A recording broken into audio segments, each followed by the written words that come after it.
یہ اختیار کا عالم ہے، جنت کے محلات دکھا دیے، اب رات ساری عبادت میں گزاری، ساری رات ذکر میں، تسبیحات کے اندر، اللہ کی عبادت کے اندر ساری رات بسر کی، فجر کا ٹائم ہوا تو پھر حضرت علی اکبر اذان پڑھ رہے، تپتی ہوئی ریت پر پیاسے علی اکبر اذانیں پڑھ رہے، اذان پڑھی، میرے آقا حسین نے جماعت کروائی، سورج نکل آیا، پھر انتظار ہونے لگا، صف بندی ہو گئی، لیکن وہ چاہتے تھے کہ ہم پہلے حملہ نہ کریں، یزیدی چاہتے تھے پہلے امام حسین حملہ کریں، لیکن آپ کا تو مشن ہی نہیں تھا حملہ کرنا۔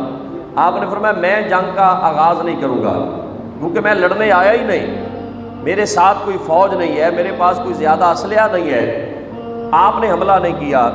جب صف بندی ہو گئی تو امام علی مقام نے جا کے میدان جنگ میں ایک خطبہ دیا، اس خطبے کے چند لفظ میں آپ کے سامنے عرض کر دیتا ہوں۔ آپ نے خطبہ دیا، فرمایا کہ میرے نسب پہ غور کرو، تم غور کرو میں کون ہوں۔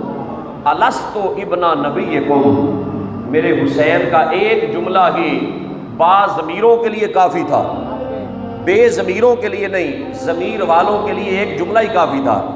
آپ نے فرمایا الست ابن نبیکم، اے یزیدیو کیا میں تمہارے نبی کا بیٹا نہیں ہوں؟ کاش ان میں ایک ذرہ بھی ایمان ہوتا تو میرے آقا حسین کے اس جملے پر پلکے حسین کے قدموں میں بچھا دیتے۔ کہا کیا میں مصطفیٰ کا بیٹا نہیں، تمہارے نبی کا بیٹا نہیں؟ اور میرے بارے میں حضور نے یہ فرمایا ہے ان الحسن والحسین سیدا شباب اہل الجنہ، کہ بے شک حسن اور حسین جنتی جوانوں کے سردار ہیں۔ اور میری ماں کیا ہے؟ فرمایا سیدہ تو نساء اہل الجنہ، لوگوں میری ماں جنتی عورتوں کی سردار ہے، تم مجھے مارنا چاہتے ہو؟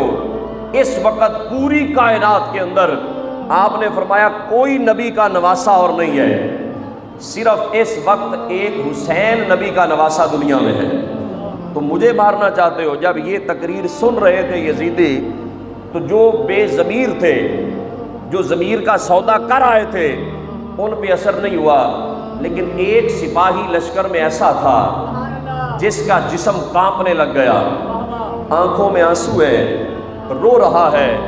لوگوں نے پوچھا اے حر تم بڑا رو رہے ہو، بڑے دلیر تھے آج ڈر گئے ہو؟